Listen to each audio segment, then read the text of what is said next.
बिस्मिल्लाहिर्रहमानिर्रहीम। Dear students, salting इन और salting out को एक दफ़ा दोबारा देख लें। जिन आयंस की चार्ज टू रेडियस रेशो ज़्यादा होगी उनकी हाइड्रेशन भी ज़्यादा होगी, वो स्ट्रक्चर मेकर होंगे और हाइड्रोफोब की और सरफेक्टेंट की सॉल्युबिलिटी को डिक्रीज़ करेंगे, सीएमसी को भी डिक्रीज़ करेंगे। This phenomena is called salting out. Salting in में वो आयंस होते हैं जिनका चार्ज टू साइज रेशो कम होता है, उनकी हाइड्रेशन भी कम होती है और ऐसे सब्सटेंस वाटर के लिए स्ट्रक्चर ब्रेकर होते हैं। वो हाइड्रोफोबिक पार्ट की और सरफेक्टेंट की ओवरऑल सॉल्युबिलिटी को इंक्रीज़ कर देते हैं और सीएमसी को भी इंक्रीज़ कर देते हैं। Salting out, once again, the ions having high charge to size ratio are highly hydrated and structure makers for water like fluoride ion, sulfate ions. These ions decrease solubility of hydrophobe and decrease CMC. This phenomena is called salting out effect.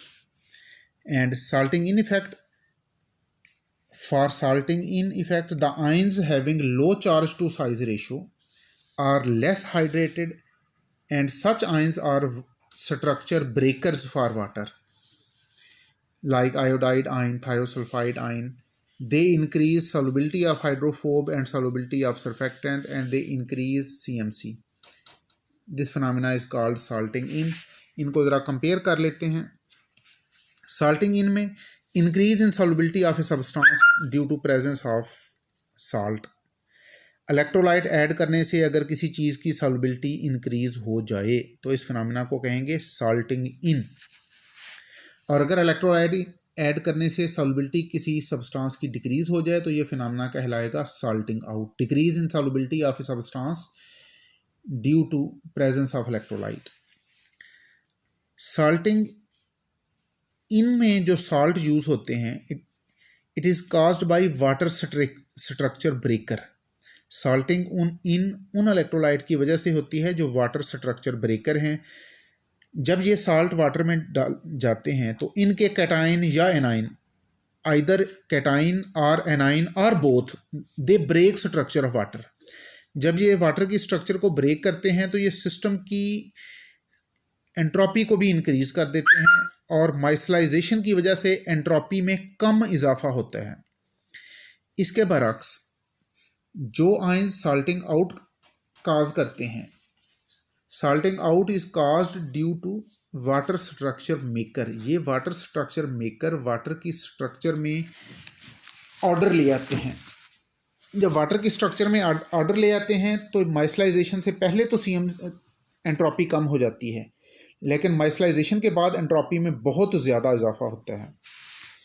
तो structure breaker की वजह से, structure breaker की presence में जब माइसलाइजेशन होती है तो एंट्रोपी में कम इजाफा होता है। स्ट्रक्चर मेकर की वजह से जब की प्रेजेंस में जब माइसलाइजेशन होती है तो एंट्रोपी में बहुत ज़्यादा इजाफा होता है। इसलिए स्ट्रक्चर ब्रेकर माइसलाइजेशन को फेवर करते हैं, सीएमसी को डिक्रीज करते हैं।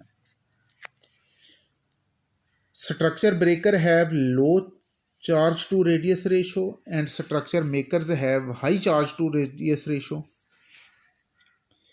Structure breakers are less hydrated and structure makers are more hydrated.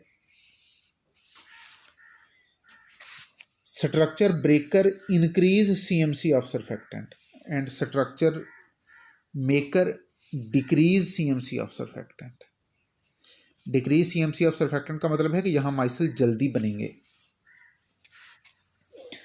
अब स्ट्रक्चर ब्रेकर के बारे में एक इजाफी बात, कुछ साल्ट ऐसे होते हैं जो सरफेक्टेंट के साथ कॉम्प्लेक्स बना लेते हैं और उन कॉम्प्लेक्स की सॉल्युबिलिटी सरफेक्टेंट की सॉल्युबिलिटी से ज़्यादा होती है, लिहाजा सीएमसी भी बढ़ जाती है। Some salts make complexes with surfactant, for example strong acid, salts of lithium, salts of cadmium, magnesium, aluminium, nickel, calcium.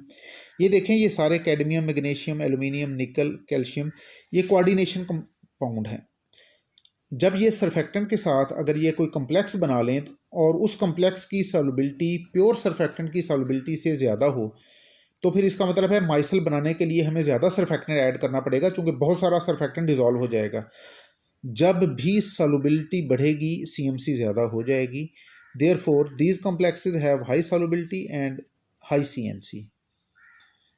तो इस पॉइंट को गौर से देखिएगा कि जो स्ट्रक्चर ब्रेकर होते हैं वो चूँकि पहले ही एंट्रोपी में इजाफा कर चुके होते हैं, CMC के बाद माइसल बनने की वजह से एंट्रोपी में कम इजाफा होता है, और स्ट्रक्चर मेकर चूँकि पहले एंट्रोपी को कम करते हैं और माइसल बनने के बाद फिर एंट्रोपी में बहुत ज़्यादा इजाफा हो जाता है।